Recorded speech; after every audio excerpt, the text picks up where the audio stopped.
Paris is such a family-friendly destination.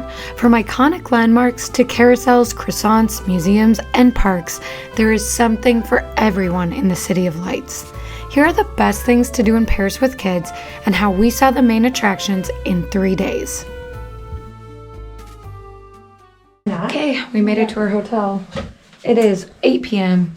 We are ready to eat, so we're gonna go find somewhere to eat. Yeah, it's 8 o'clock already. We're gonna find somewhere to eat that's still open. And do you think Birdie will stay awake? I think so. Yeah. All right, let's see. Around the garbage can. Must be garbage day tomorrow.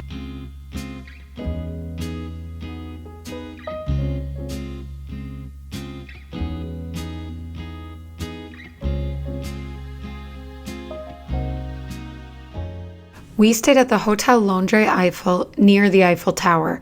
We got connecting rooms. The room was called the Des Poètes, family connecting rooms, 2 double rooms. And as you can see here, there's one room here and then it's connected to the second double room by this hallway. And it worked out perfectly for our group of 4. We also purchased the breakfast ahead of time when we booked the hotel, and I'm so glad we did. They had a great spread of food, hot chocolate, coffee, and tea, and it was the perfect start to our morning so we could have a leisurely breakfast at the hotel before we hit the ground running in Paris.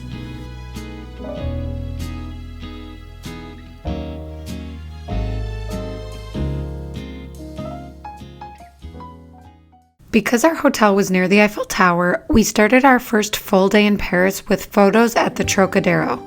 The Trocadéro is a plaza across the Seine River from the Eiffel Tower, and it's a great place to take iconic Eiffel Tower photos.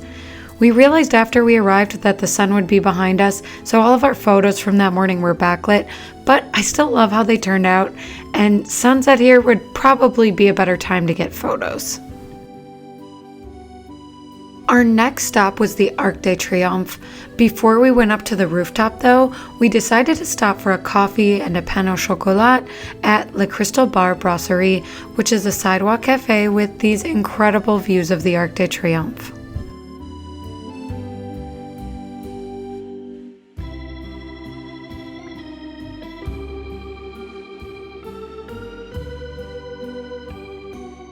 We booked our tickets on Get Your Guide to get to the rooftop of the Arc de Triomphe, and I've linked below the exact tickets we purchased. Having these tickets ahead of time allowed us to skip the line, which is so handy when you have young children. How are your legs doing? Not good. Not good. I need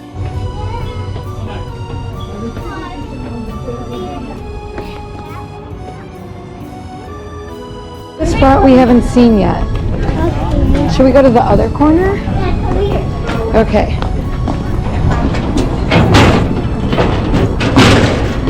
Spot, babe.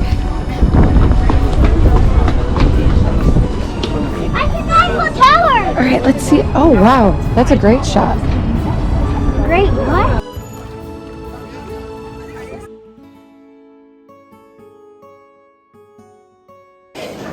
So where's that one?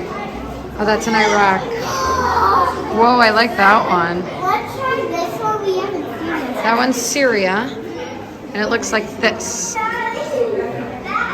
Next, we strolled the Champs-Élysées, which is the world-famous avenue known for its luxury shops, and it stretches from the Arc de Triomphe all the way down to the Place de Concorde. Besides a quick stop at Zara to do some shopping, we pretty much just strolled the Champs-Élysées all the way to the Petit Palais, a free art museum with a gorgeous garden in the back and a cafe overlooking the garden. And it's the perfect spot to stop for a snack or lunch because we know kids are always hungry.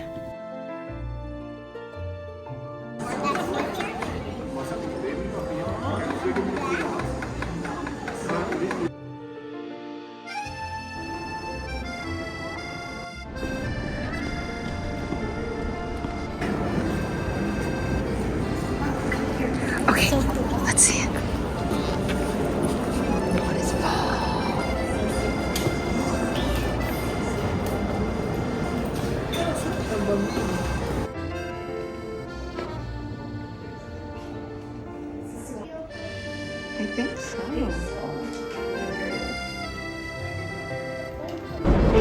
What other That's the queen. And you think this is the king? Yeah. It could be. Wow, this is a beautiful museum. I'm not looking at that one. No, I'm not either.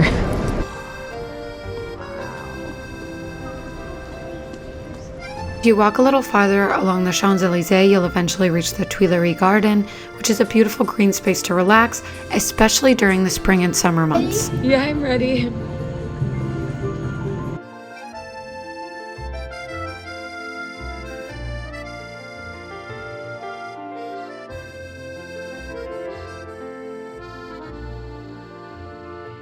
Alright, how's the carousel ride? Good! Better than Disney or not as good as Disney? Better than Disney! Okay. Wow. We finally reached the Louvre and we had timed tickets to enter around 4 p.m. The Louvre is probably on many people's bucket lists since it's home to the world famous Mona Lisa. I would advise spending no more than 2 hours here with the kids.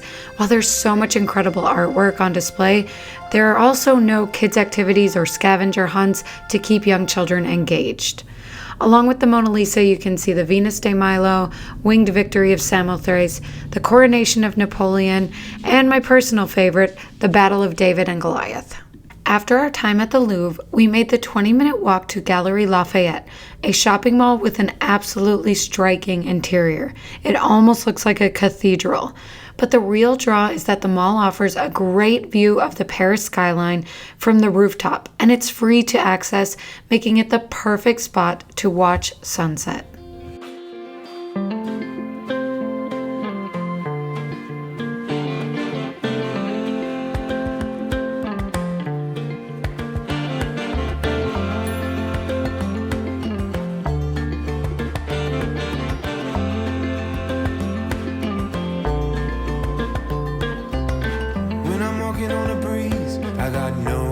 If you have enough time in your itinerary, I would highly recommend adding a day trip to Versailles to your Paris itinerary. You can access Versailles by train, and it's about a 40-minute ride from the city. When you exit the train station, it's just a short walk to the palace entrance. Baguette time. Baguette time. We booked tickets online ahead of time for the opening time slot, and while there was still a line to get in, it moved very quickly. I really enjoyed learning so much about French history and the French Revolution on our self-guided audio tour. You can get an audio guide with your ticket, or you can download the app for free on your phone and bring your own headphones. Versailles was the royal residence of Louis XIV, also known as the Sun King, and during the French Revolution, Louis XVI and Marie Antoinette were forced to relocate from Versailles back to Paris, as the Palace of Versailles was seen as a symbol of opulence and power. Nowadays, Versailles is open to the public and it's used as a museum for French history and art.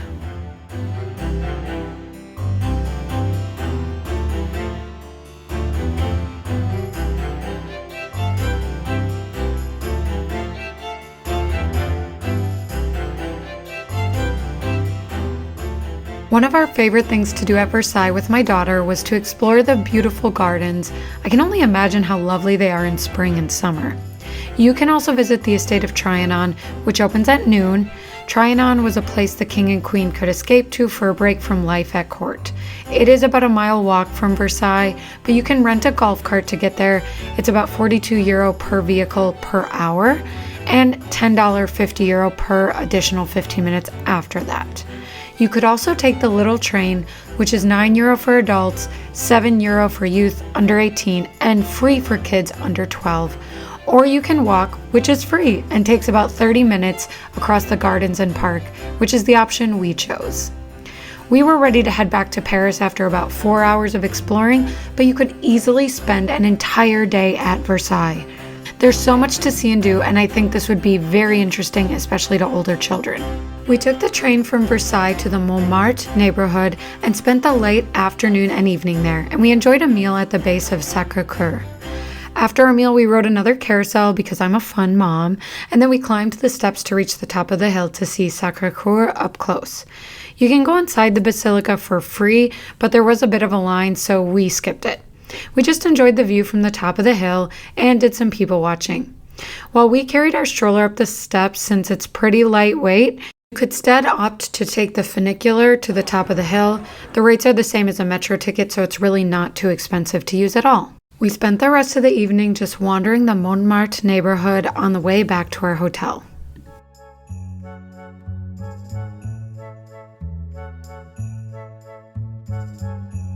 It's really intense, it's not that sweet. Okay. It's really good. Okay. If you're not Try it, something yeah. interesting, we have also some lime and olive oil. And this is honey with tangerine and immortelle. It's a flower That's from the south of interesting. France.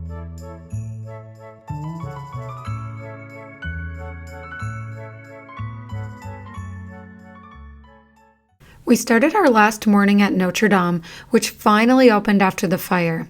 It's free to visit, but be sure to go online ahead of time to reserve a time slot so you can skip the long line.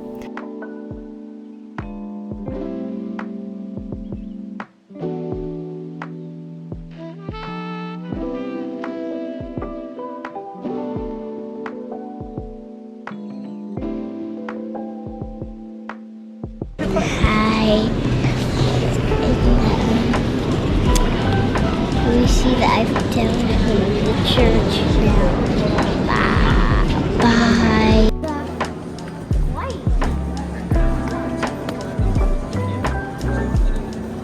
After seeing Notre Dame, we wandered through the Latin Quarter on our way to Luxembourg Gardens. Hanging out at Luxembourg Gardens is a great way to spend a sunny day in Paris. There are chairs and picnic tables for lounging and people watching, or you can stroll the gardens, which would be especially enjoyable in spring and summer.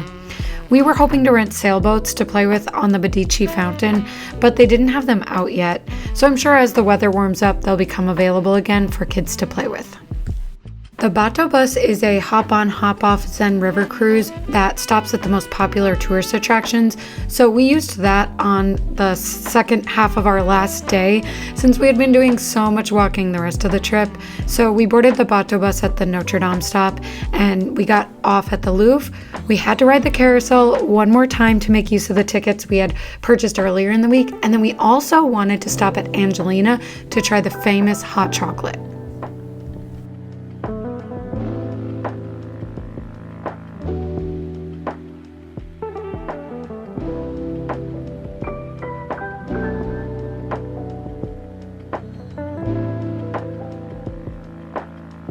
We finished our day by taking the Bateau Bus back to the Eiffel Tower stop, which was near our hotel. We grabbed a quick dinner and then we headed back toward the Eiffel Tower.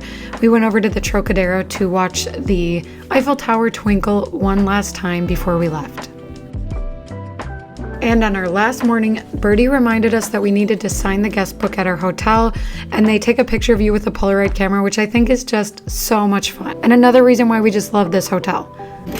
I know how to write. Okay, right there, Nama. I feel Okay, the last thing I wanted to share is that we flew Air France on our way home, which again, we booked on points, and kids' fares are 25% off when you book on points. But they gave this cute little play set to all of the kids on board, and Beatrice was absolutely obsessed. She played with this so much on the flight back. So if you have like a 4, 5, or 6-year-old, I just think this is the perfect activity for them, and so fun that Air France does this. And then you can also order a kids meal on the flight ahead of time. We had the best time in Paris on our multi-generational girls trip, so hopefully this video helps you plan any future trips you have to Paris with your kids.